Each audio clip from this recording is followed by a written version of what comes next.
My 1 year anniversary is on the 23rd of this month.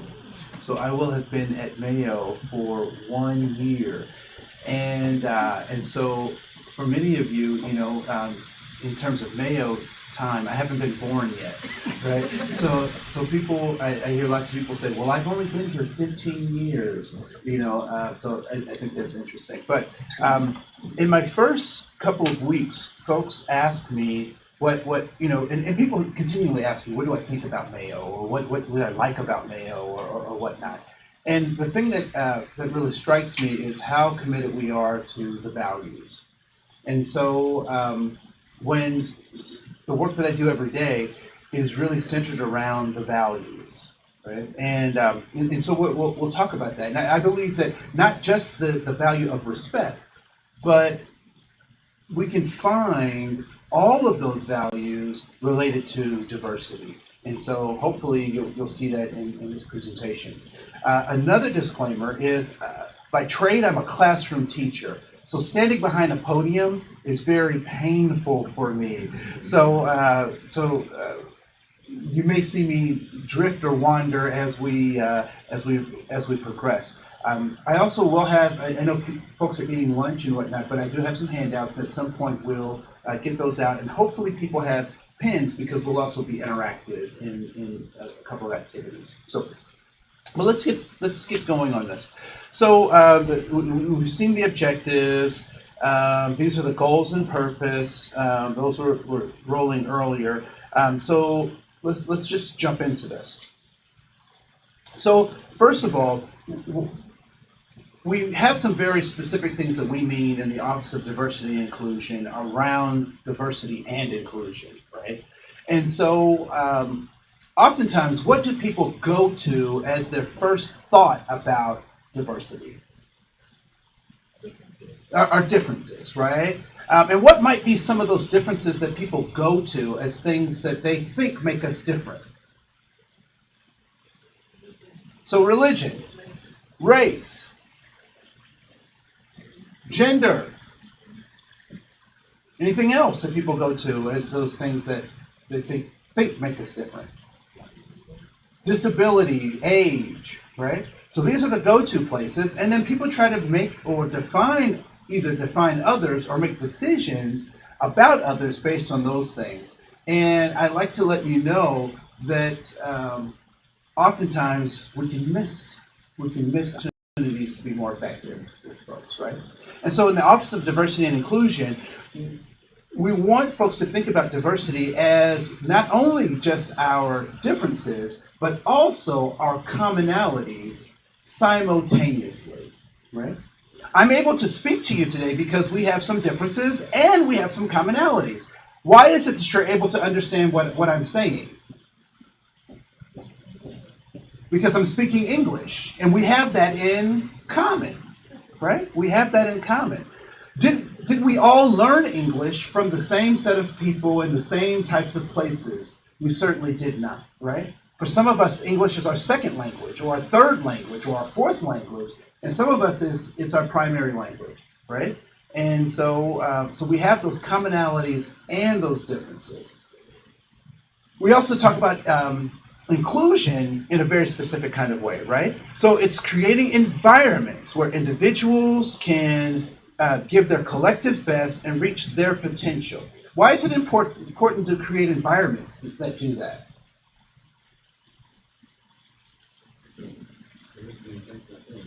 Because it's intentional. What else? So people feel welcome.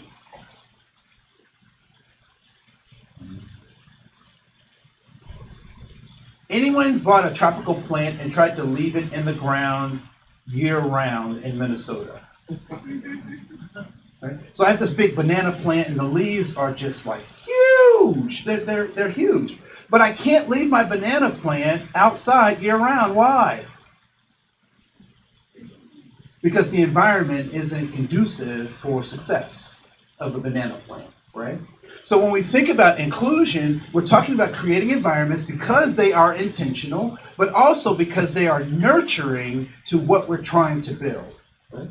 And so a shorthand way to think about diversity and inclusion from the vantage point of ODI is that diversity is about being invited to the dance. Anyone been invited to a dance? Right? Yeah. So it's being invited to the dance. But inclusion is actually dancing, right? Being invited to dance and participate in the activity. So as we move forward, I want you to think about diversity and inclusion in those ways. So what do our values do for us? They do a number of things. They give us direction, right? They give us direction. So these are some of the statements that you'll see today are not designed to be inflammatory. These are actual statements that came out of patient misconduct files, right? So a patient said, "I don't want that black blood." First of all, what might our social justice or our personal leaning suggest about how we address a question like that? Or a statement like this, rather. What might political correctness suggest that we say about this? It's not acceptable, right? What else would we say to an individual who would demonstrate a comment like this? We don't have black blood, right? How many people would actually be, if you can be honest with me, right? Because it's just us and all the people watching. It's just us, right? Honestly, would be thrown off by a question like that. I mean, a statement like that. Just honestly, right? Yeah. I'd be. That's not something I've been practicing, right? And there's a lot of other stuff they can say that I've been practicing, right? But I haven't practiced that. And so, as opposed to just leaning on my own thoughts, I wonder what would happen if we leaned on the values. I wonder what would happen. So let's look at another one. So a coworker says to another, "They don't look like scrubs on her." Right?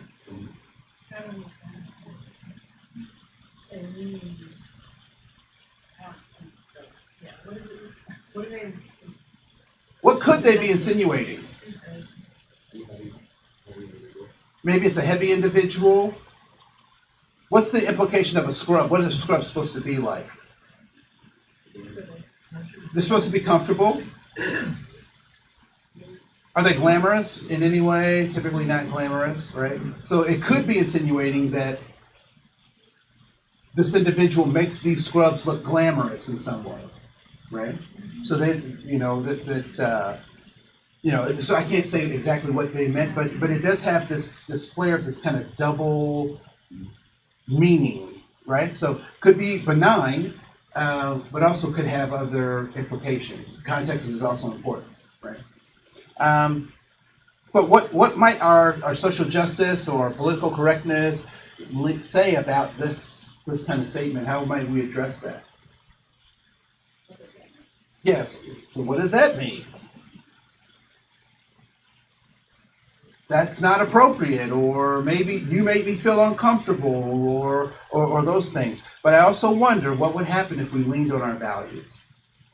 So we're going to take some opportunity to look at some other ones and lean on those values and see how those values can help us recognize the guidance that it can give us around having difficult conversations, particularly those with diverse themes. So diversity also gives us courage. So this is a picture of the 35W bridge collapse. Does anyone remember that? Was anyone around? Okay, the cities, right? So one of the things I thought was very interesting was as this bridge is collapsing, there's a school bus full of children on the school bus. And mayhem and all sorts of bad stuff, chaos is happening, and people are running for their lives, and they're trying to find safety. But there were individuals who actually ran to the bus where the children were, putting themselves in danger and in peril. And why would somebody do something like that? because it seems like the right thing to do. They did it because of their values, right? So what kind of values would propel someone to throw themselves into harm's way? What values would those be? The value we have for youngsters. The value we have for life, for human life. Right? We have compassion.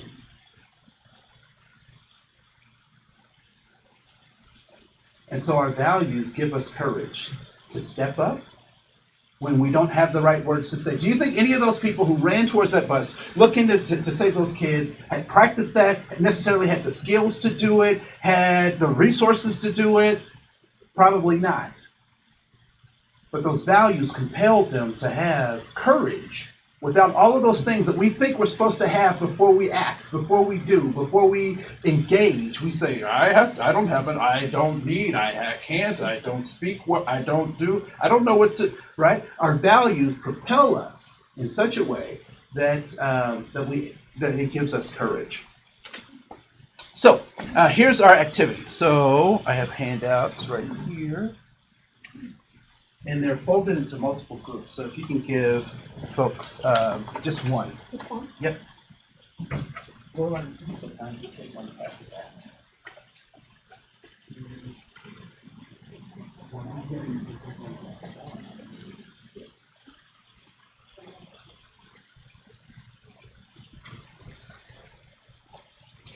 So what I'd like for you to do on the four corners of the outermost squares is to write down one thing that you value in each one of those squares. So you'll have four things that you write down. All right? Write down one of your values in each of those squares.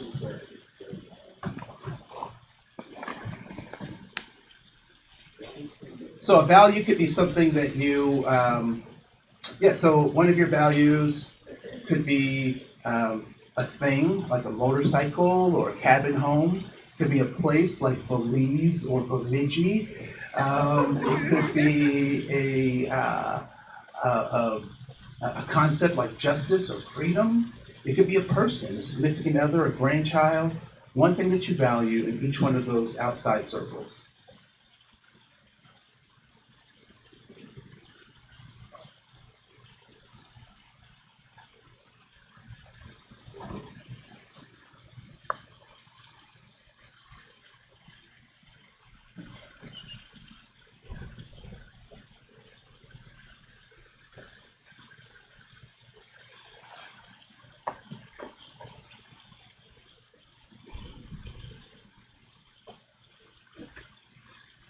All right.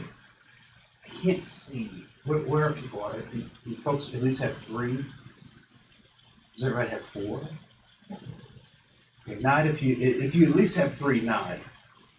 Okay, cool. All right, so we'll move on. What I like to do is just play a very simple game, and I know you have food and that kind of stuff, so be careful moving around the room. But I'd like for you to take about. We'll do 90 seconds. What I'd like for you to do is to take 90 seconds and get as many check marks as you possibly can for the values that you have. So check marks mean that people either have something similar or they think that that's a really good idea. All right? So you have 90 seconds starting now.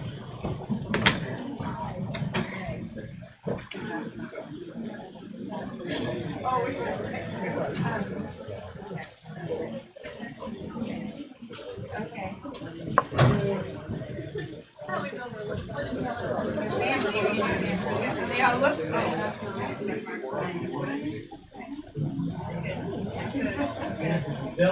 60 seconds.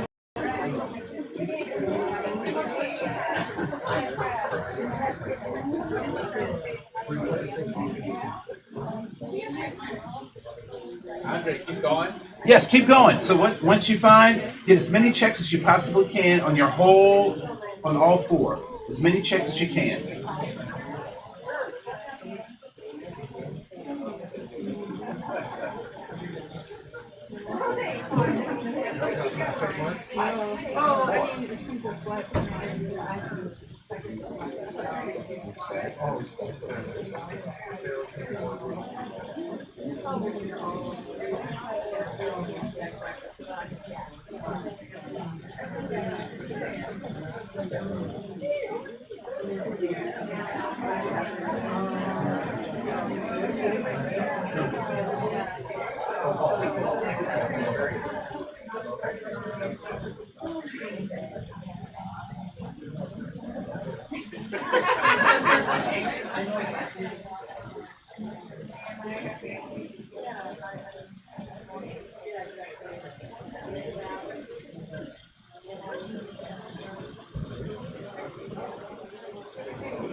So those of you who are watching or remotely or online, you can do the same activity in your space, or at least do this activity with yourself, right? So write down those values and try to think about people, if you're by yourself or remotely, just try to think about people who might share those same values with you. Put their names next to some of those values that you put. Thank you.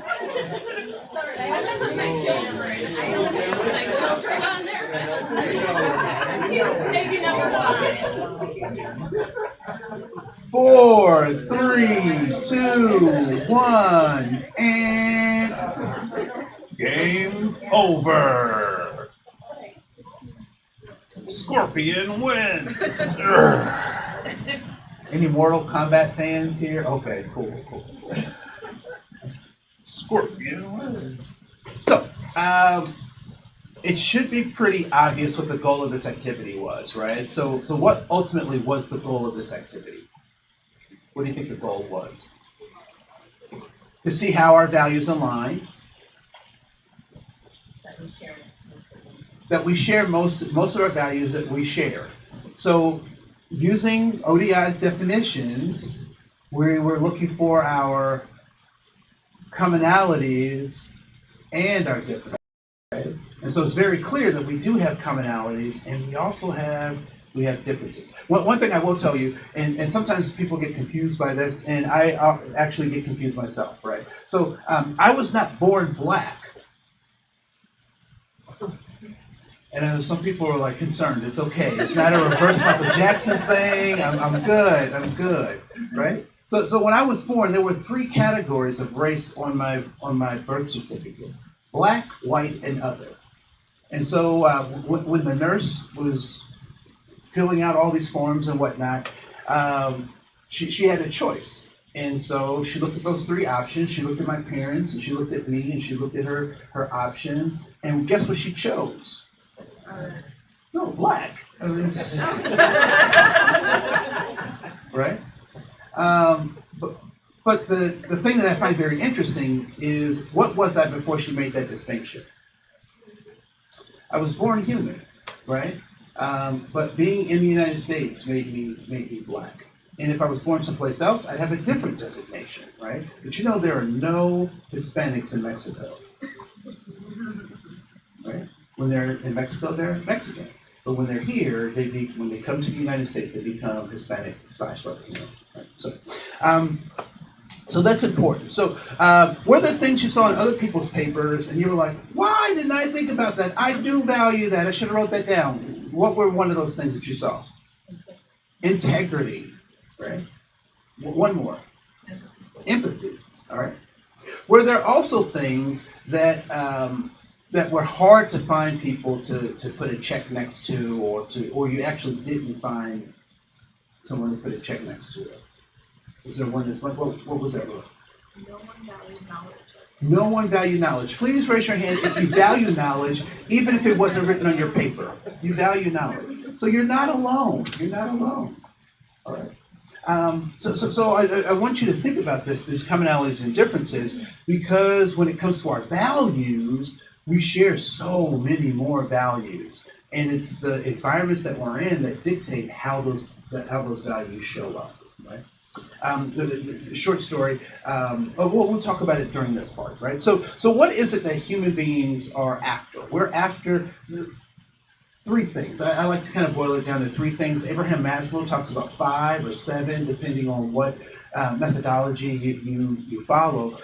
But I like the fact that we're looking for significance, we're looking for belonging, we're looking for safety. Right? And significance says that I recognize that I'm a person with power and purpose.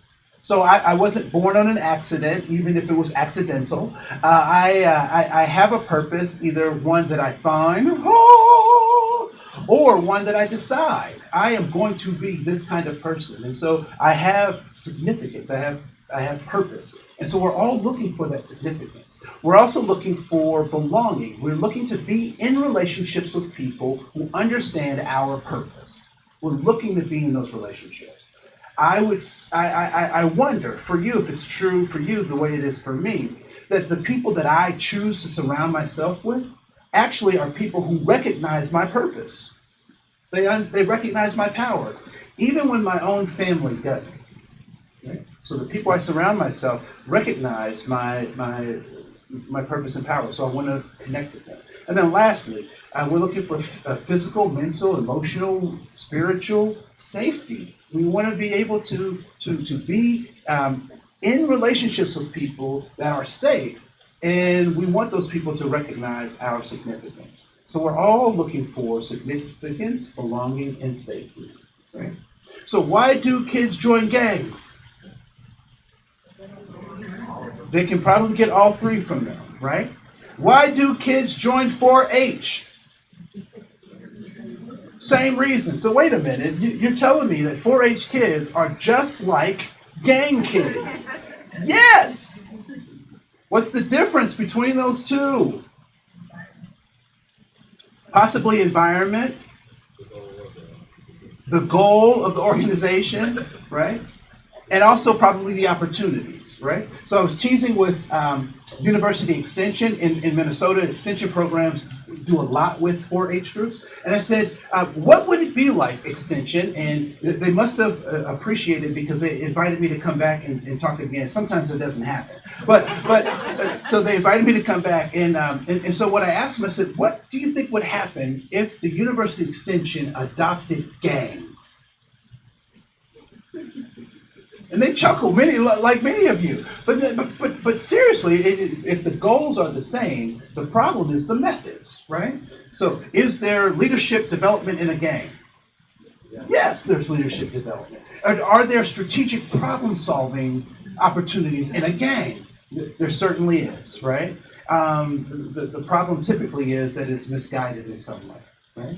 And so if we redirect those things, and these are the opportunities that our values give us. So if we can say to ourselves that there are no disposable people, right? There is no such thing as white trash. If we can say that to ourselves, that there aren't disposable people, leaning on our values, that they'll let us know what those are. And so these three things typically motivate people in a direction of their goals. So we're going to talk. We'll do. So first of all, let's look at these values, right? So these are our Rich Ties values. You can do a thumbs up, thumbs down. When you think about how we've defined diversity and inclusion, let's do it this way.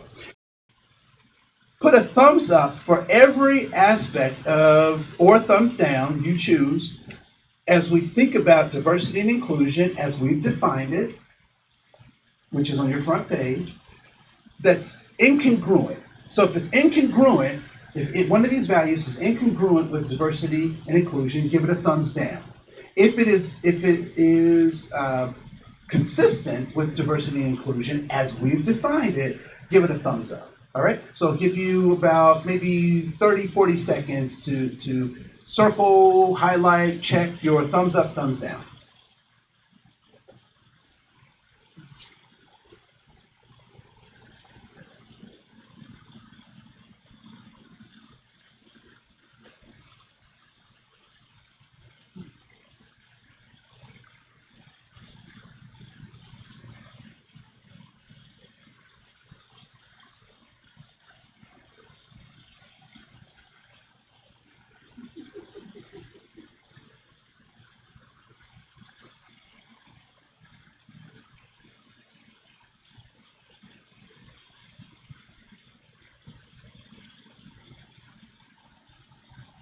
and stop.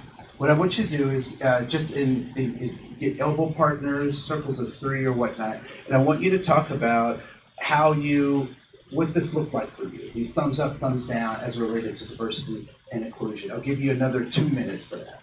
All right? So we can get in small groups of two or three and just talk about that.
Three, two, one, and all right. So if you can stay in those groups, because we're going to do the next set of activities, we'll be in those groups. So if you want to stay in those clusters, though you might find some advantageous opportunities in doing so.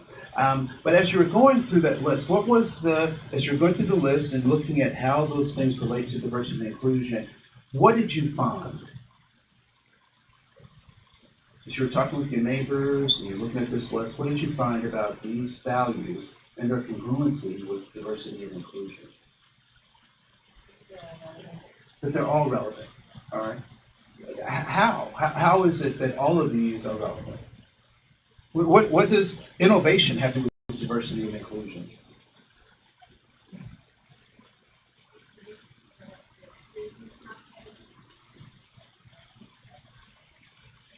So innovation, you get a diverse collection of people, but if there's not inclusion, they won't have the environment to actually produce something that's valuable. Okay.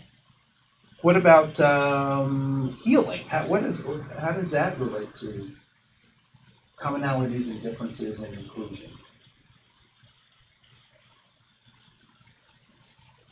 Well, I think based on our history, we're going from kind of say active physical healing, based on our history as a society, movement towards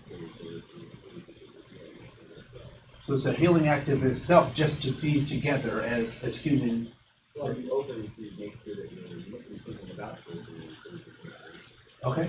Cool. But I appreciate that as this kind of esoteric human experience. But I mean, like real practical. Like I got to deal with this every day. How does it? Yes. Kevin.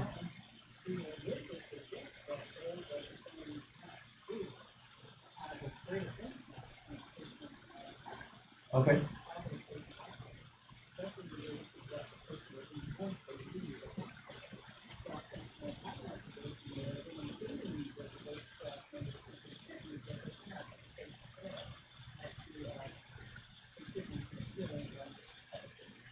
Yeah. I treat all my patients the same. Helpful or not helpful, given what we're talking about? Maybe not as helpful as treating them how they need to be treated, given where they come from, right? So it's looking at those commonalities and differences and creating that environment. And that environment's not always the same for all of us, right? So there's that. So thank you for doing this and expressing your thoughts with your colleagues.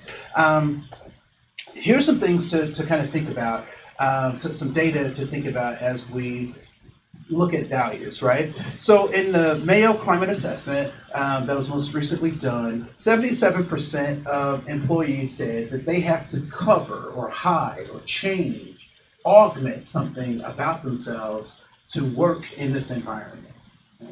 I don't know about you, but 77% of anything is pretty high. Right? I mean, it's significant, right? And so obviously there are some things about the values that our colleagues feel like they have to change something to even to enter into this space. Right? On a national level, people who felt that they needed to cover, and cover is this concept that you have to augment something to be in your space. So, and these are the terminologies that they use in this. I would use something different, but this is how they use it for their example. That 83% of people who categorize themselves as gay had felt like they had to cover, right? 79% for blacks, women, Hispanics, Asians, straight white men. And I do think that it is significant that they're in this conversation because sometimes people don't allow them to be in the conversation. So I'm glad that they showed up on this. But what might this suggest about an environment or a workplace that should be significant to us?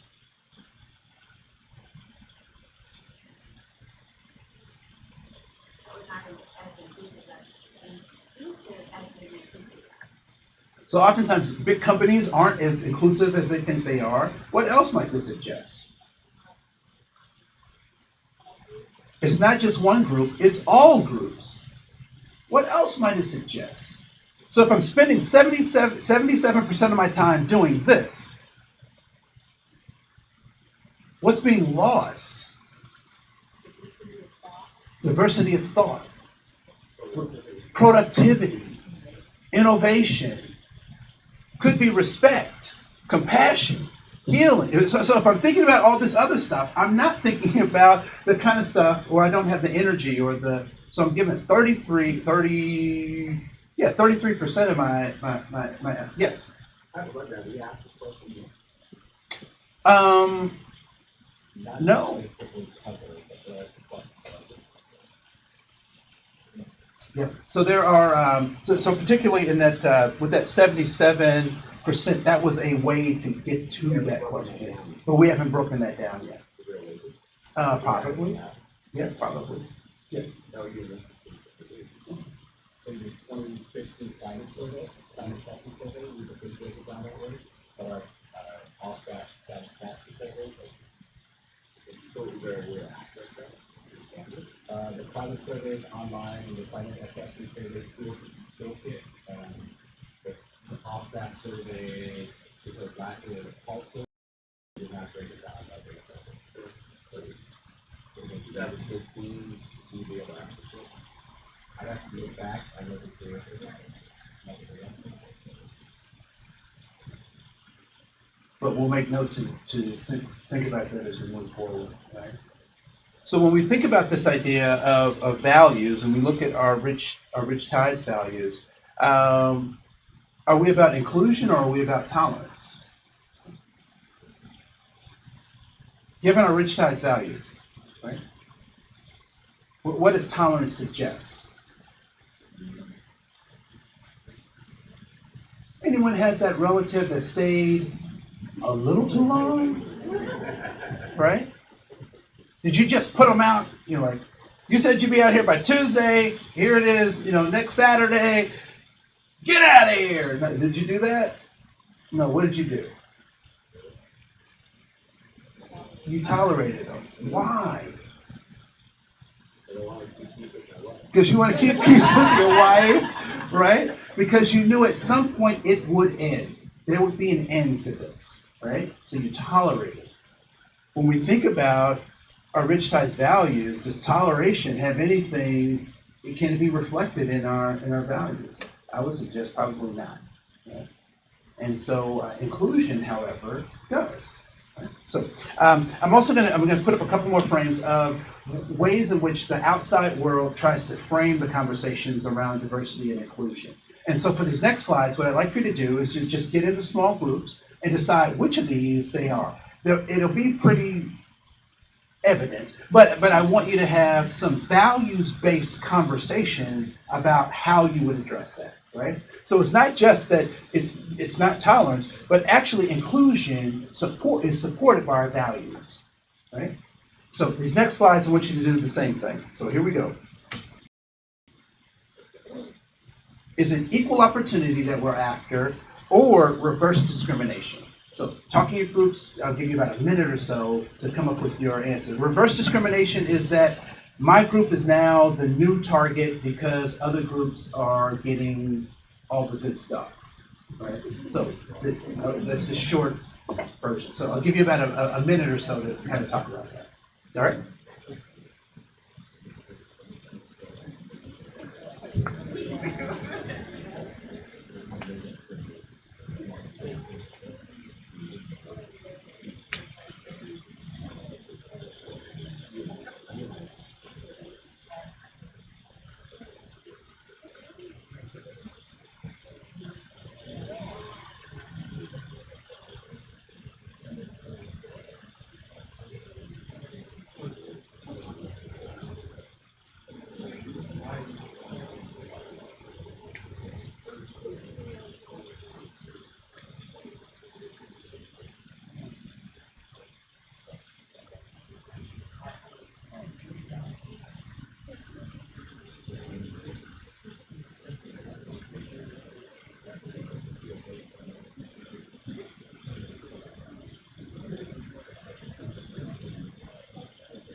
No, no.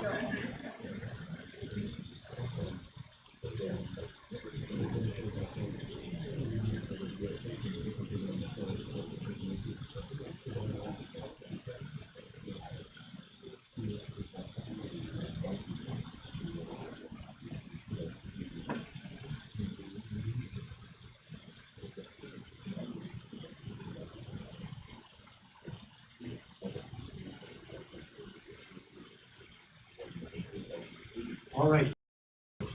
So, just looking at our values, values give us purpose. So, is our purpose to support equal opportunity or to support reverse discrimination based on our values?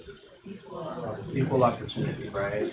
So, so when you hear folks bemoaning or talking about reverse discrimination in all of its forms, right? So, most folks won't say it's reverse discrimination. They'll say, well, so and so didn't get the scholarship because of affirmative action, or because they're letting those people, or they have priority. That conversation has to be met with a values conversation, which is we support equal opportunity, and it may not look like that happened, but that's what we're after, and using some of these words to kind of counteract this conversation about this reverse discrimination. Here's another one. Is it political correctness or mutual respect? I'll give you another minute to talk about that in your small groups. So values give us clarity. Should we be using political correctness or mutual respect in the workplace? All right, so another minute.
Three, two, one, and so according to our values, in terms of having clarity around how we communicate with each other, what we want to communicate to each other, should we be operating with, which is most aligned with our values? Is it political correctness or mutual respect? Mutual respect. What is awkward or problematic with political correctness as it pertains to our values? What's problematic with political correctness? So it's disingenuous, all right? So if it is disingenuous, how does that relate to our values?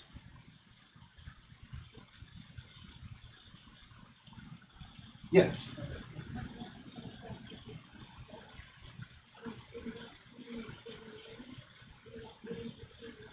Okay. Okay.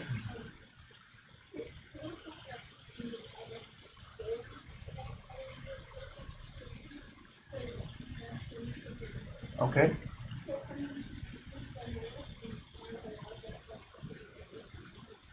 Right. Where mutual respect does these things. So, and just to kind of illustrate your point, how many of you have been forced to give a hug?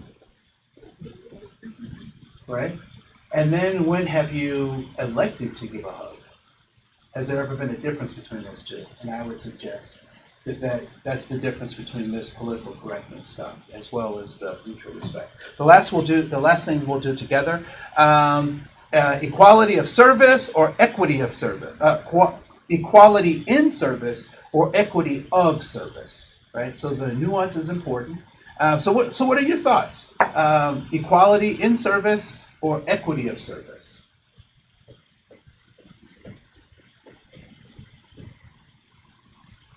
So equity of service would mean that you provide service on an equitable level.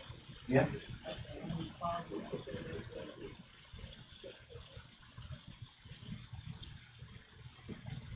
Yeah, I'm not sure. All right. Other folks, what are your thoughts on this? Service is the same, and I agree, but equity of service is, no, I understand, I know. Okay. Cool.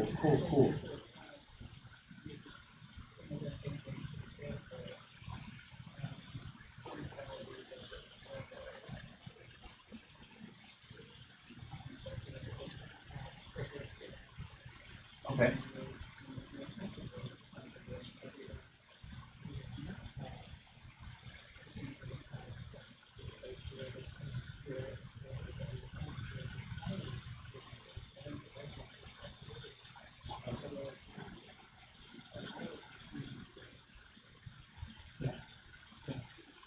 So another way just to define, because the issue really comes into how we define those two words, right?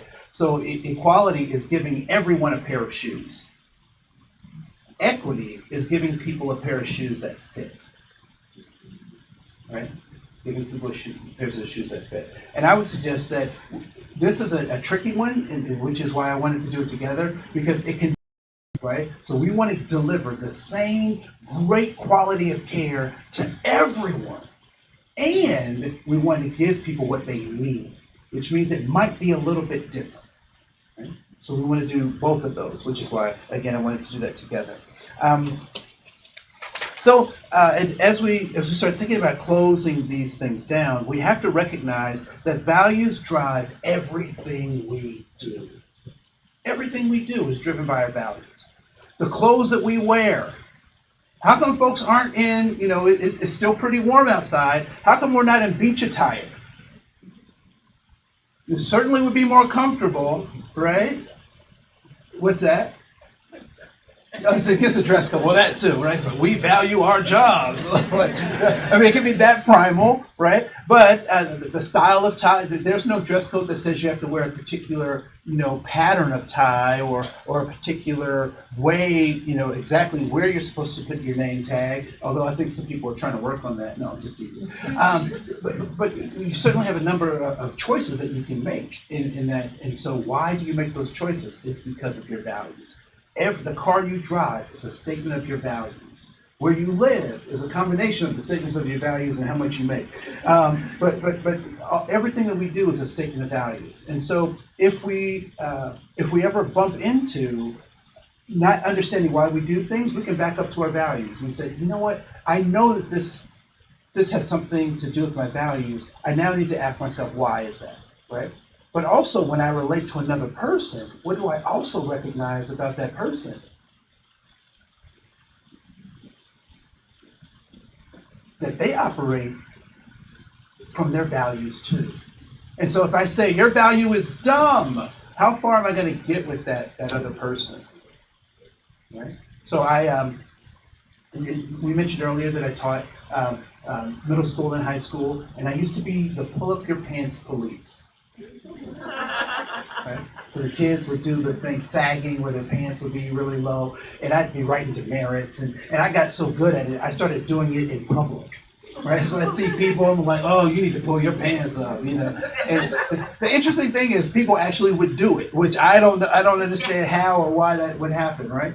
But then I switched, and I recognized that they're operating from, my students in particular were operating from their values. And so if I take away their values without replacing with something else, I'm doing them a disservice, right? So in their neighborhoods, everybody was sagging their pants. So they fit in. They didn't stick out. But when I started asking them to pull up their pants and mandating these things, I made them stick out in ways that they didn't want to stick out. And so what I taught my students was there are times and places to have your pants sagging. And then there are other times and other places where you need to pull them up. Right? I did that because I could understand their values and their value system. Right? And so what I'm encouraging us to think about is as we're interacting with patients, racism may show up, but it might not be racism. So in a case where someone says, I don't want that black blood, that could be racist. But it could also be someone who is so afraid for their life that they think that they're not even thinking clearly about what actually could be helpful to them.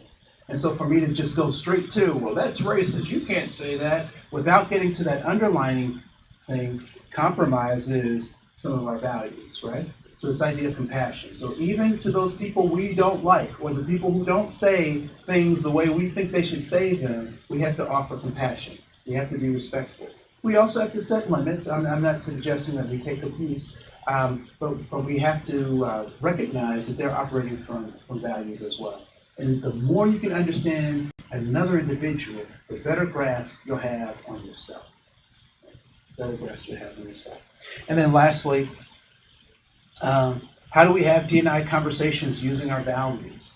I think just going through those values and really saying, well, how does this relate to diversity and inclusion? How does this relate to, how do these values show up in what we're doing? And if they're not, so if I have a staff member who's yelling at another staff member, I can talk about the behavior, but really want to talk about how that lies in the face of our values. That's conducive to creating an environment where people themselves and inclusive, honoring their diversity and their stuff. And we all slip up, but what brings us back is our values. One thing I really appreciate about my parents is that no matter how much I messed up when I was a kid, they loved me. And they loved me because they were pointing me towards values. And they understood that we were going someplace. And so I encourage you to think about how your values are lived values. No one can see your values until they're expressed, and they're typically expressed through our behaviors. So that ends my presentation. Just want to open up these last 5 minutes for questions, comments, observations. Marco. Okay. Any questions, comments, observations? I will say, as we leave, that this is not an easy thing to do, but this is quite challenging to rise yourself above your emotional commitment to something and actually ask, how